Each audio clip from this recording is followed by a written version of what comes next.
네, 선거 기간 대다수 여론조사에서 앞섰던 윤석열 당선인 1%포인트도 안 되는 역대 가장 적은 표차로 승리했습니다. 단일화와 네거티브 공세, 이른바 이대남 전략이 오히려 역풍을 불러온 것으로 보이지만 결국 정권 교체를 원하는 민심이 더 컸다는 이야기겠죠. YTN 미디어홀에 마련된 민심연구소 연결해서 자세히 분석해 보겠습니다. 김지환 기자. 네, 민심연구소입니다.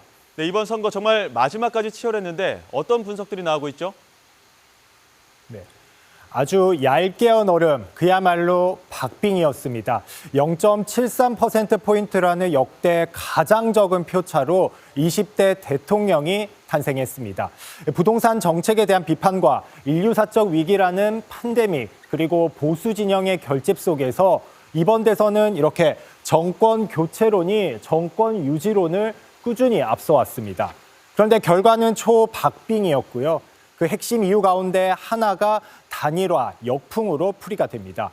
윤석열 당선인은 선거 일주일을 앞두고 안철수 전 후보와 단일화를 이뤘죠. 그리고 곧바로 여론조사 공표가 금지된 기간으로 들어갔습니다. 국민의힘은 안 전 후보 표를 흡수할 거라고 기대를 했지만 결과는 그렇지 않은 것 같습니다.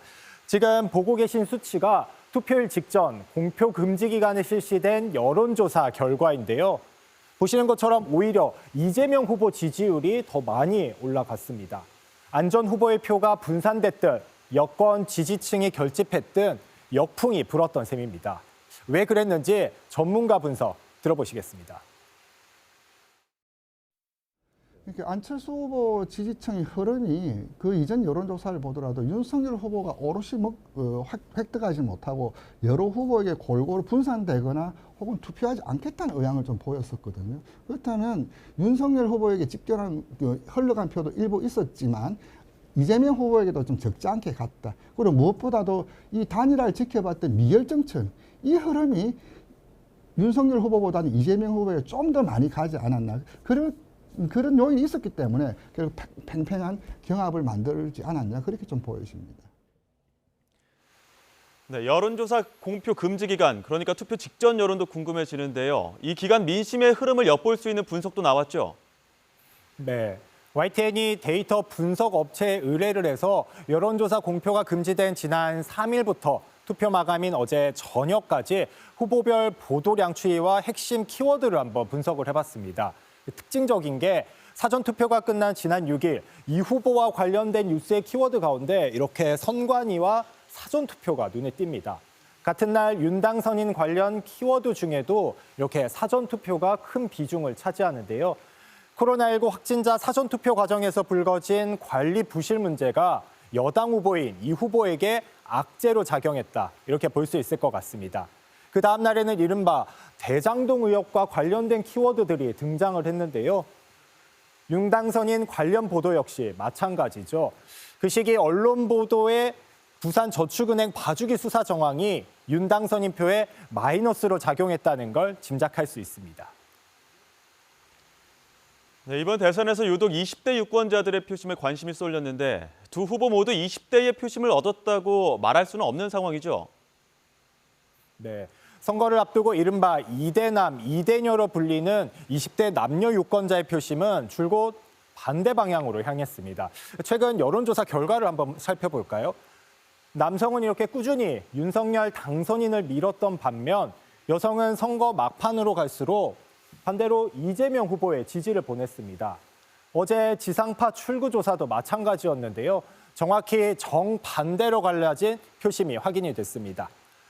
남성 10명 중 6명 정도는 윤 당선인을, 여성 10명 중 6명 정도는 이 후보를 선택했습니다.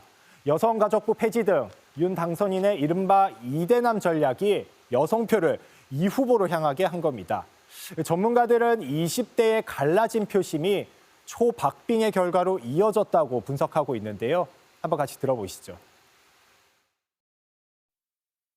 그런데 그들에게는 교체 의향, 그리고 투표 의향이 늘 지적되었었는데 실제 결과에서는 높은 지지율을 이제 윤석열 후보가 좀 받았고 투표율도 그리 나쁘지 않은 것으로 나타났습니다. 결국 이제 20대 특히 20대 같은 경우는 남성과 여성의 또 균열이 뚜렷했었는데 20대 남성 같은 경우는 60대 이상 다음으로 윤석열 후보에게 높은 지지율을 보였거든요. 근데 안철수 후보의 사퇴, 심상정 후보를 찍음으로써 이제 윤석열 후보가 되지 않느냐라는 사표 방지 심리가 막판에 좀 작동하면서.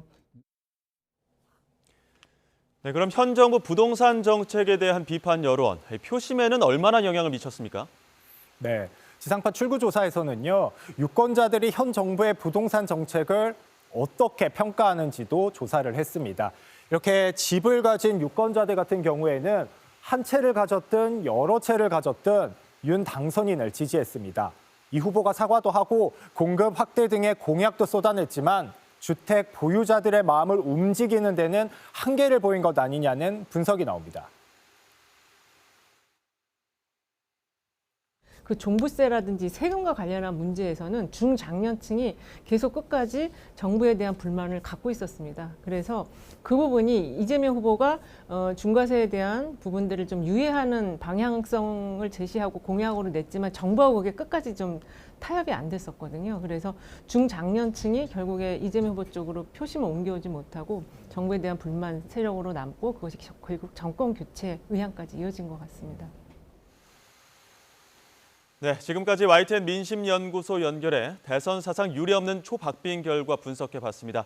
지금까지 기획탐사팀 김지환 기자였습니다. 김 기자 수고했습니다.